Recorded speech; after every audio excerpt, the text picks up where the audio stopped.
what this bill is basically encouraging positive and non-violent in the way of disciplining parents. We're not taking away the right of parents to discipline their children. But what we are taking away is we don't need to violently hurt them physically or humiliate them or verbally abuse them in terms of disciplining them. Because what's lacking in our Violence Against Children and Women Act is that sometimes parents hide in the guise of discipline. And sometimes it's too much already that it ends up as abuse.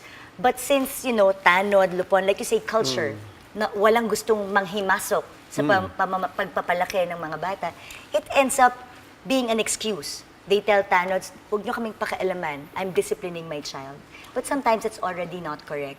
Just like in olden times, when women are abused, women or men hide from the fact na, no, this is a family matter. Hindi kayo pwedeng makialam, mag-asawang usapan to. And that's where we came in with the Anti-Violence Against Women and Children Act.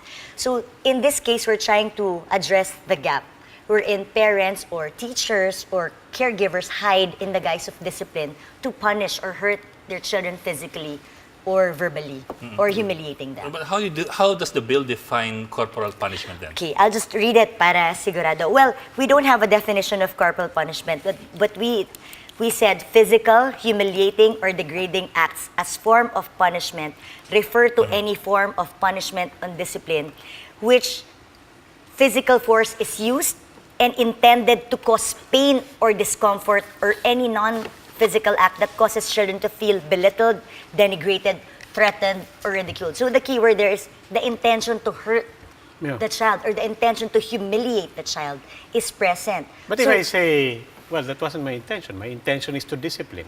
Yes, but alam mo naman din if masasaktan yung bata, then hindi na yan pwedeng sabihin, hindi yun yung intention mo. Because some parents talaga sabihin nila, no, it's really palo that can allow them to discipline their children. But what we always argue is that if palo does not work, what's next?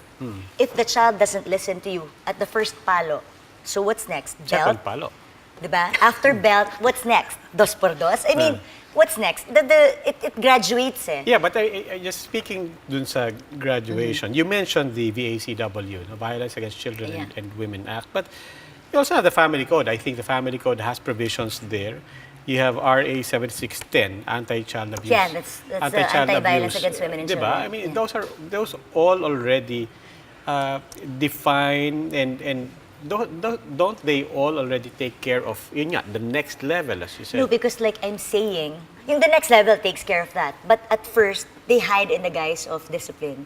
Yun ang laging ginagamit. Dinidisiplina ko yung mga anak ko, huwag kayong makialam dito. How I want them disciplined is up to me. Okay, then let me clarify again something else you said. No? I think it bears repeating. You said the operative word there really goes to the intent. No? And so, ayun nga, then it's not the act of being physical or having some physical contact that crosses the line, diba?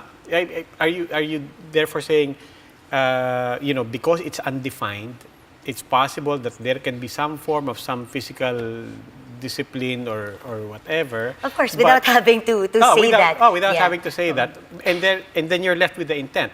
Yeah. Pero yun nga, parang who's to say what the intent is? Well, that's why we go to the police and the barangay. Because I also would like to put forward that there is no criminalization in this bill. Okay. What we just want to do is to ensure that parents are being precautioned, that you don't need to hurt your children physically, especially in this day and age. Just withdraw, cell phone, internet. I think that's even harder than any physical pain that you can ever inflict to a child to discipline them. We want intervention. Like, for example, the barangay can determine, the barangay captain or the police can determine if there's really intent to hurt the child. Kasi makikita naman nila yun with conversing with the child and the mother. Pero hindi natin intention to criminalize the parents, but our intention is to rehabilitate them. Because there are also many instances wherein, especially in the urban poor areas or in the rural areas, wherein they don't know that something's wrong with the child. Because he's very makulit, they just consider it makulit. So in order to discipline them, they hurt them and hurt them and hurt them.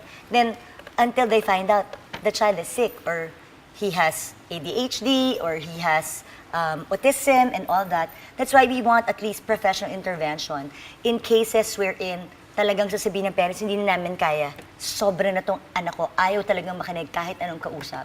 And what we want to put forward also is that communication is key. Let's talk to our children first because now, sometimes parents tend to be busy and when they go home, mainit ang ulo. And the shortcut way to discipline them, just to shut them up, is to shout at them and hit them or hurt them. I'll follow up on his question. How do you determine intent? Halimbawa, gaganunin mo lang na papaluin kita.